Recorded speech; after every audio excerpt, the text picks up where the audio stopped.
शरणागत किङ्कर कल्पतरुं तरुधिकृत धीर वदन्नवरं वरदेन्द्र गणार्चित दिव्यपदं प्रणमामि सदा प्रभुपादपदं प्रणमामि सदा प्रभुपादपदं प्रणमामि सदा प्रभुपादपदम् परमहंसवरं परमार्थपतिं पतितोद्धरणे कृतवेषजतिं यतिराजगणैः परिसेव्यपदं प्रणमामि सदा प्रभुपादपदं प्रणमामि सदा प्रभुपादपदं प्रणमामि सदा प्रभुपादपदम्। जगद्गुरु प्रभुपाद शिशला भक्ति सिद्धांत सरस्वती गोस्वामी ठाकुर जी की जय। श्री गुरु महाराज जी की जय। दशमदस्तनाचार्य वृंद की जय। समागत भक्तवृंद की जय। भजनानंद भक्तवृंद की जय। श्री शिला सच्चिदानंद भक्त ठाकुर महाशय श्री श्री हरिनाम चिंतामणि तृतीय परिच्छेद नामाभास विचार। गदाई गौरांग जय जाह्नवा जीवन सीताद्वैत जय श्रीवासादि भक्तजन। हरिदासे महाप्रभु सदय हইয়া उठाए तखन पद्महस्त प्रसारिया। বলে শোনা হরিদাস আমার বচন, নামাভাস স্পষ্ট রূপে বুঝাও এখন। নামাভাস বুঝাইলে নাম শুদ্ধ হবে, অনায়াসে জীব নাম গুণে তরে যাবে। নামাভাস মেঘ কুজ্জটিকা রূপ, অজ্ঞান ও অনর্থ। নাম সূর্য সম, নাশে মায়া অন্ধকার। মেঘ কুজ্জটিকা নামে ঢাকে বারবার। জীবের অজ্ঞান আর অনর্থ সকল, কুজ্জটিকা মেঘ রূপে হয়তো প্রবল। কৃষ্ণ নাম সূর্য চিত্ত গগনে উঠিল, কুজ্জটিকা মেঘ পুনঃ তাহাকে ঢাকিল। শ্রী ঠাকুর মহাশয় এখানে কুজ্জটিকা মেঘ রূপ এই বিষয়ে বিস্তার। কৃষ্ণ ও কৃষ্ণ নাম অভিন্ন রূপে চিৎ সূর্য, তম ধর্ম মায়াকে নাশ করেন। বদ্ধজীবে কৃপা করিয়া নাম সূর্য জগতে উদিত হইয়াছেন। বদ্ধজীবের অজ্ঞান কুজ্জটিকার ন্যায়, বদ্ধজীবের অনর্থগুলি মেঘের ন্যায়। নাম সূর্যকে ঢাকিয়া অন্ধকার করে। বদ্ধজীবের চক্ষুকে ঢাকে, সূর্য বৃহৎ, অতএব তাহাকে ঢাকিতে পারে না। জীব চক্ষে ছায়া পড়িলেই সূর্যকে ঢাকা বলে। কৃষ্ণ এবং কৃষ্ণ নাম অভিন্ন রূপ এবং কৃষ্ণ নাম চিৎ সূর্য, সূর্য যেমন সেই রকম নাম চিৎ সূর্য। তমধর্ম মায়াকে এই চিৎ সূর্য নাম নাশ করেন, অর্থাৎ অন্ধকার চলে যায়। রাত্রিবেলায় অন্ধকার, সূর্য উঠলে সব আলোকিত হয়, আর অন্ধকার থাকে না। সেরকম কৃষ্ণ আর কৃষ্ণ নাম অভেদ এবং কৃষ্ণ নাম হচ্ছেন চিৎ সূর্য। কৃষ্ণ নাম এই অন্ধকার রূপ মায়াকে নাশ করেন, অর্থাৎ আলোক প্রদান করেন। বদ্ধজীবের প্রতি কৃপা করে নাম সূর্য এই জগতে উদিত হয়েছেন। যদি সূর্য না থাকতো আমরা সবসময় অন্ধকারে থাকতাম, ঠান্ডা হয়ে শেষ হয়ে যেতাম। সূর্য না থাকলে যেমন আমরা সব সময় সর্বত্র অন্ধকার দেখতাম, সেই রকম নাম সূর্য বদ্ধজীবকে কৃপা করে উদিত হয়েছেন। বদ্ধজীবের অজ্ঞান কুজ্জটিকা, বদ্ধজীবের অনর্থগুলি মেঘের মতো। আমাদের যে অজ্ঞানতা, অর্থাৎ এই তত্ত্বজ্ঞানের অভাব, এটা কুজ্জটিকার মতো। আর যে অনর্থ সেগুলো মেঘের মতো। ঠাকুর মশাই এখানে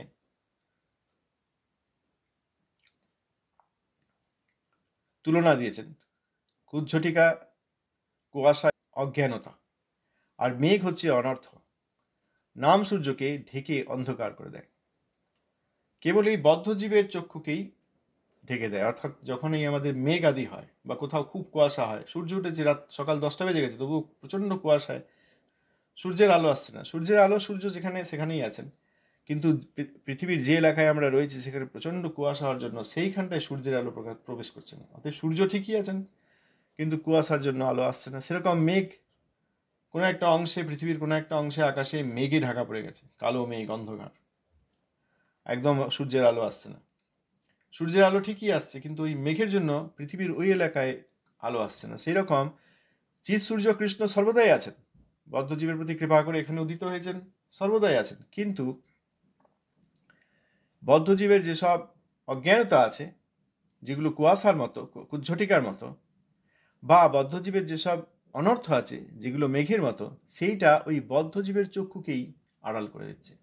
চিৎসূর্য নাম ঠিকই আছেন, কিন্তু যে বদ্ধজীব তার যে অনর্থ এবং অজ্ঞানতা এবং অনর্থ আছে সেইটাই সেই চিৎসূর্য নামকে প্রবেশ করতে দিচ্ছে না।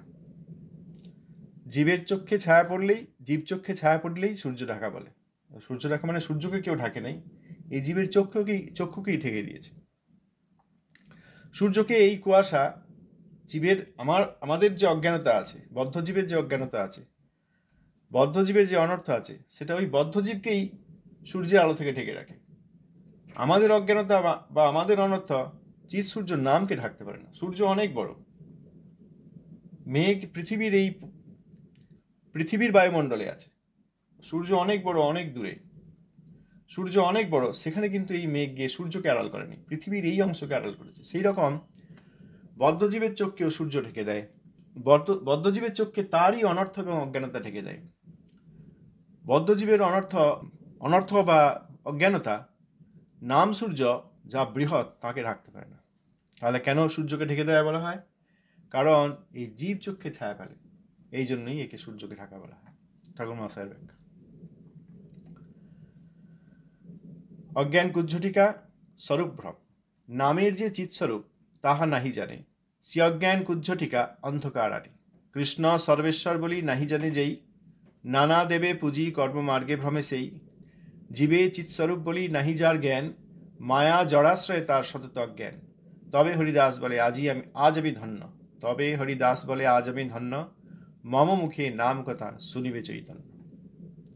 কৃষ্ণ জীব প্রভুদাস জড়াত্মিকা মায়া, যে না জানে তার শিরে অজ্ঞানের ছায়া। নামের যে চিৎস্বরূপ সেটা বদ্ধজীব জানে না।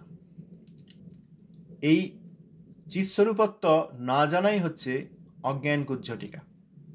অতএব বদ্ধজীবের হৃদয়ে অন্ধকার নিয়ে আসে। কৃষ্ণ যে সর্বেশ্বর সে কথা জানে না, তার ফলে অন্যান্য দেবদেবী পূজা করে এবং কর্মমার্গে ভ্রমণ করে, দেবদেবী পূজা করে, তাদের কাছ থেকে আশীর্বাদ চায়, তাদের কাছ থেকে এই জগতে যা দরকার, ধন সম্পত্তি, জন রূপ ইত্যাদি, সম্মান, এইসব চায়, সিদ্ধি। অতএব এইসব চেয়ে তারা কর্মমার্গেই ভ্রমণ করে। জীব যে চিৎস্বরূপ, আত্মা এই জগতের বস্তু নয় এবং চিৎস্বরূপ, সেই জ্ঞান বদ্ধজীবের নেই। অতএব মায়ারূপ জড়াশ্রয়ে তার সে সতত অজ্ঞান হয়ে থাকে। তবে হরিদাস ঠাকুর মহাশয় আনন্দিত হয়ে বলছেন যে আমার আজ বড় ভাগ্য, আমি ধন্য যে স্বয়ং মহাপ্রভু আমার মুখে নাম কথা শুনবেন। কৃষ্ণ আর জীব প্রভুদাস সম্পর্ক, কিন্তু জড়াত্মিকা মায়া। কৃষ্ণ প্রভু, জীব দাস আর জড়াত্মিকা মায়া। কৃষ্ণ জীব মায়া, এই তিন তত্ত্ব, অর্থাৎ কৃষ্ণ, জীব আর মায়া। কৃষ্ণ প্রভু, জীব দাস, মায়া হচ্ছেন জড়াত্মিকা, অর্থাৎ এই বহিরঙ্গা মায়া। এই তিনটে তত্ত্ব সম্বন্ধে যাদের ধারণা নেই তাদের শিরেই অজ্ঞানের ছায়া। এইটা হচ্ছে অজ্ঞানতা এবং এইটা হচ্ছে কুজ্জ। মেঘ অনর্থ, অসতৃষ্ণার হৃদয় দৌর্বল্য অপরাধ। তাহলে কুয়াশা বা কুজ্ঝটিকা মানে কুয়াশাই তো নাকি? কুয়াশা হচ্ছে অজ্ঞানতা, কৃষ্ণতত্ত্ব, জীবতত্ত্ব, মায়াতত্ত্ব, এই না জানাই হচ্ছে অজ্ঞানতা। এই না জানা নিয়ে কেউ কিছু উদাহরণ দিতে চান? কৃষ্ণ, জীব আর মায়া, এই তিন তত্ত্ব সম্বন্ধে আমাদের যে অজ্ঞানতা আছে, কেউ কোনো উদাহরণ দিতে চান? আমরা শ্রী হরিনাম চিন্তামণি পড়ছি, আমাদের, আপনারা অনেকেই ভক্ত, আমাদের একটা কিন্তু উদ্দেশ্য এই যে আমরা যেন ভালোভাবে বুঝতে পারি। এই পড়ে চলে গেলাম, এই দু একটা শ্লোকও কেউ মুখস্থ করে নিলাম, কোথাও কেউ থাকলে সেখানে উদাহরণ দিয়ে দিলাম বা নিজেকেও বুঝিয়ে নিলাম, আর নিজেকেও নিজে ঠকিয়ে দিলাম আর সকলকেও ঠকিয়ে দিলাম।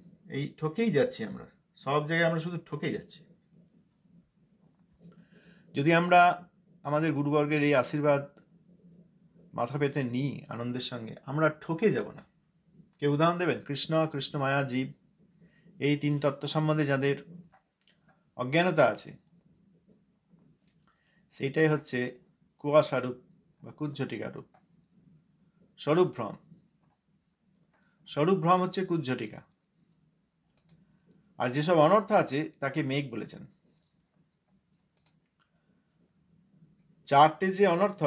চারটে যে অনর্থ ঠাকুরমশাই শ্রী ভজন রসে দ্বিতীয় অধ্যায় দ্বিতীয় জামেও বলেছেন, স্বরূপ বিভ্রম, অসৎতৃষ্ণা, হৃদয় দৌর্বল্য আর অপরাধ। এই চার অনর্থের মধ্যে স্বরূপ বিভ্রমকে অজ্ঞানতা বলেছেন, আর বাকি তিন অনর্থকে অনর্থ বলেছেন। স্বরূপ বিভ্রম, অজ্ঞানতা, সেটা কুজ্ঝটিকার মতো, কুয়াশার মতো। আর অন্যান্য যে তিনটে অনর্থ, অসৎতৃষ্ণা, হৃদয় দৌর্বল্য, অপরাধ, তাকে বলেছেন মেঘ। মেঘ অনর্থ, অসৎতৃষ্ণা, হৃদয় দৌর্বল্য, অপরাধ। অসৎতৃষ্ণা, হৃদয় দৌর্বল্য, অপরাধ, অনর্থ এসব মেঘ রূপে করে বাদ। নাম সূর্য রশ্মি ঢাকে, নামাভাস হয়, স্বতঃসিদ্ধ কৃষ্ণ নামে সদা আচ্ছাদয়। ঠাকুরমশাই বিস্তার। নামের চিৎস্বরূপ কৃষ্ণের সর্বেশ্বরতা, অন্যান্য দেবগণের কৃষ্ণ দাসত্ব, জীবের চিৎস্বরূপ এবং মায়ার জড়তা না জানাই জীবের অজ্ঞান। কৃষ্ণ প্রভু, জীব দাস এবং মায়া জড়াত্মিকা তত্ত্ব, ইহা জানিলে আর অজ্ঞান থাকে না। নামের চিৎস্বরূপ কৃষ্ণের সর্বেশ্বরতা, অন্যান্য দেবগণের কৃষ্ণ দাসত্ব, জীবের চিৎস্বরূপ এবং মায়ার জড়তা না জানাই জীবের অজ্ঞান। কৃষ্ণ প্রভু, জীব দাস এবং মায়া জড়াত্মিকা তত্ত্ব, ইহা জানিলে আর অজ্ঞান থাকে না। ঠাকুর মহাশয় বলছেন, নামের যে চিৎস্বরূপত্ব, নাম চিৎস্বরূপ, এই ধারণা আমাদের নেই। আমরা মনে করি প্রাকৃত শব্দ হিসেবে আমরা নামকে গ্রহণ করার চেষ্টা করি। কিন্তু নাম যে নামই কৃষ্ণ এবং নাম যে চিৎস্বরূপ, এ আমাদের ধারণা নেই। কৃষ্ণই যে সর্বেশ্বর, এ আমরা বুঝতে পারি না। এই জন্য অন্যান্য দেবগণকে আমরা পূজা করতে চাই। কৃষ্ণ সর্বেশ্বর এবং আর সব দেব দেবী যা আছে, এনারা কৃষ্ণ দাস। ব্রহ্মা, শিব, ইন্দ্র আদি সব এনারা কৃষ্ণের দাস। জীব চিৎস্বরূপ এবং মায়া হচ্ছেন এখানে যে মায়া বহিরঙ্গা, এই জড়তা প্রযুক্ত, এই বস্তুগুলো না জানাই হচ্ছে অজ্ঞানতা। আর অজ্ঞানতাকে ঠাকুর মহাশয় কুয়াশার সঙ্গে তুলনা করেছেন। কৃষ্ণ প্রভু, জীব দাস এবং মায়া জড়াত্মিকা তত্ত্ব, এটা না জানলে আমাদের অজ্ঞানতা থাকে। কুয়াশা চিৎসূর্য নামকে ঢেকে দেয়, অর্থাৎ চিৎসূর্য নাম থেকে আমাদের চক্ষুকে, আমাদের হৃদয়কে ঢেকে দেয়। আর কৃষ্ণ প্রভু, জীব দাস এবং মায়া জড়াত্মিকা, এই তিন তত্ত্ব জানলে আর অজ্ঞানতা থাকে না। এরপর অনর্থ নিয়ে বলছেন, অসৎতৃষ্ণা, কৃষ্ণ ব্যতীত অন্য বিষয়ে তৃষ্ণা, অর্থাৎ বিষয় লোভ, অসৎতৃষ্ণা, হৃদয় দৌর্বল্য এবং অপরাধ, ইহারাই জীবের অনর্থরূপ মেঘ। অসৎতৃষ্ণা যা হচ্ছে কৃষ্ণ ব্যতীত অন্য বিষয়ে তৃষ্ণা, অর্থাৎ বিষয় লোভ, অসৎতৃষ্ণা।